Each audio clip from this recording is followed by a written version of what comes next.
À Okpara, dans une ambiance conviviale, se sont déroulées les journées de la récolte mécanisée, organisées par la Société nationale de mécanisation agricole Sonama. 3 jours durant, les acteurs agricoles béninois et leurs partenaires étrangers ont pu découvrir des innovations qui marquent un tournant décisif dans la modernisation de l'agriculture. À part bien sûr les équipements qu'on a exposés, qu'on a démontrés, il y a une partie pour laquelle depuis l'installation d'une plateforme à Okpara, on n'a pas beaucoup communiqué, c'est les pratiques agroécologiques. Ce sont les ITK qui sont impliqués dans le processus de la mécanisation agricole.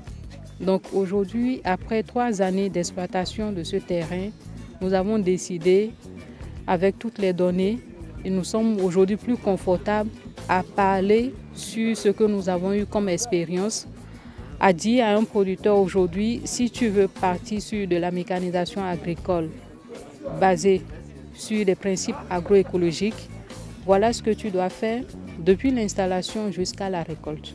Producteurs, UCOM, Agence de développement agricole, projets et programmes et des membres des institutions du développement rural de l'agriculture étaient au rendez-vous, rejoints par des délégations venues du Nigeria, du Mali, du Togo, de la Côte d'Ivoire et d'autres pays.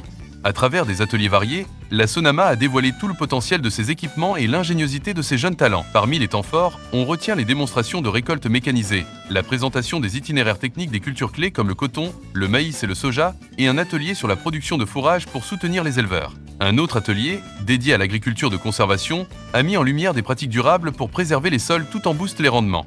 Donc nous allons simuler la pluie et voir l'effet de la pluie sur ces différents sols. Ok, oui. Voilà. Donc ici l'objectif c'est de montrer à quel point vous perdez en sol, en argent, vous perdez en nutriments lorsque vous le labourez sur une longue période. Il s'en va totalement.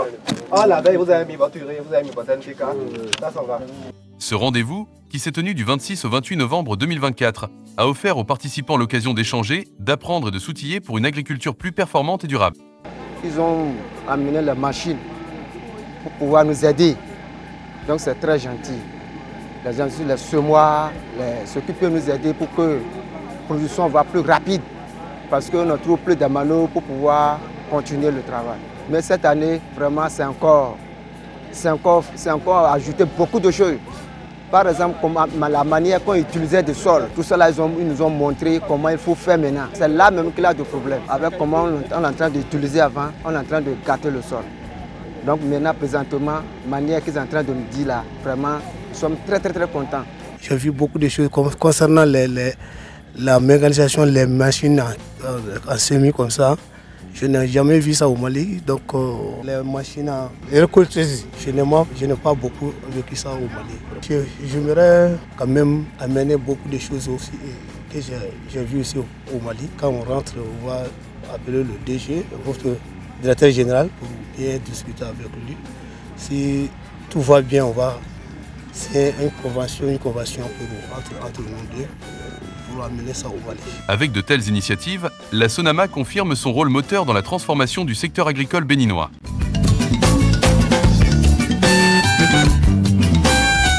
Une avancée qui, à n'en pas douter, portera des fruits dans les saisons à venir.